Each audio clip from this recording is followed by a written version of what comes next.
Hello, friends. I just had to share this story with you today. Last week, we started hearing some crazy noises in the wall of our church sanctuary on the east wall. And Friday night, I was at the church and I heard it. And we had an event on Saturday and I heard it before the event. But long story short, we had a problem. And the problem was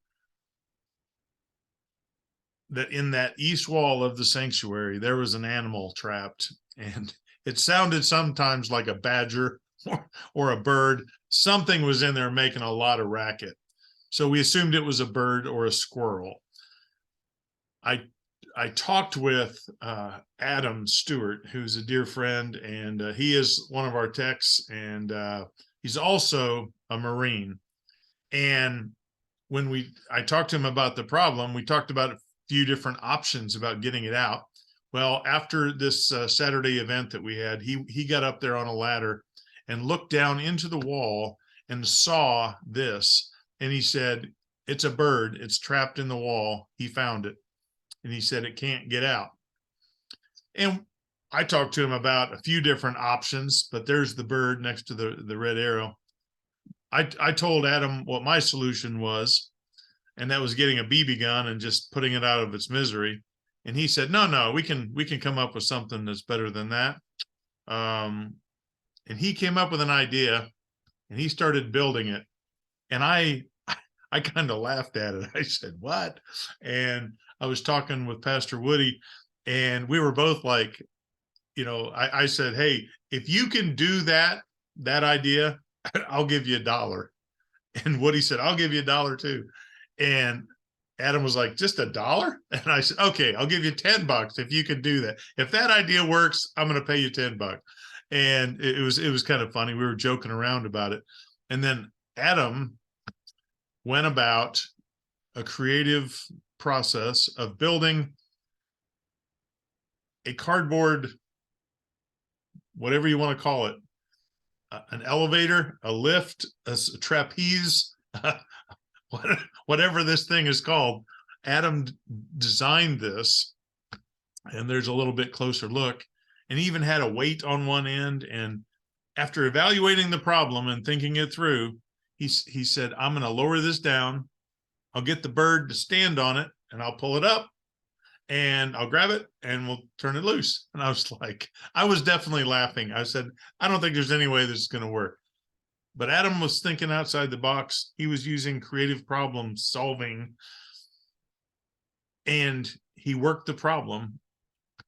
He took that, he went up into the ceiling, got up on the ladder, lowered that thing down in there. And in this picture, you'll notice the bird is where the red arrow is.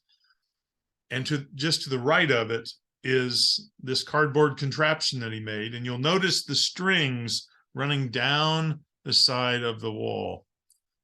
And sure enough, he was able to pull that bird out.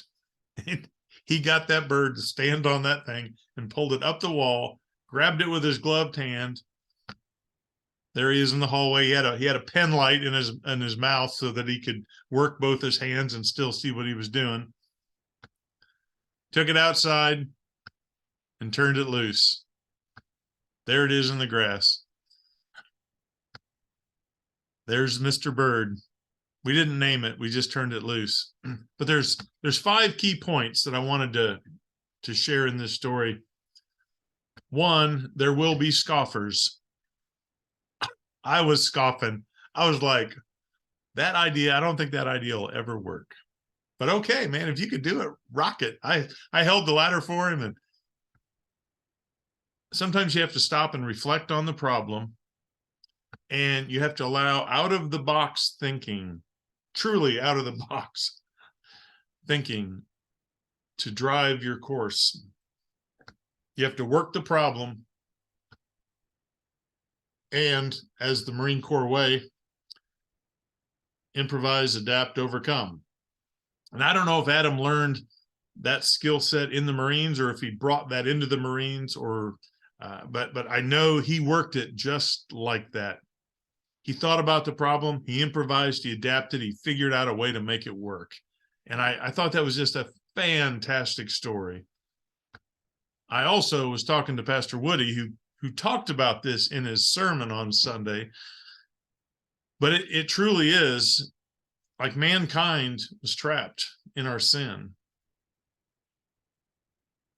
But the Lord provided a way out of our sin and the trap that we were in. And that was Jesus Christ. That Jesus, for God so loved the world, he sent his one and only Son, that whoever would believe in him would not perish, but would have eternal life. And so not only was it one of the neatest stories I've ever seen, but or one of the most unique problem-solving things I've ever seen, but it also will preach. And I hope you enjoyed that story. I hope it was a blessing, and God bless you all, and you have a wonderful day. Talk to you next time.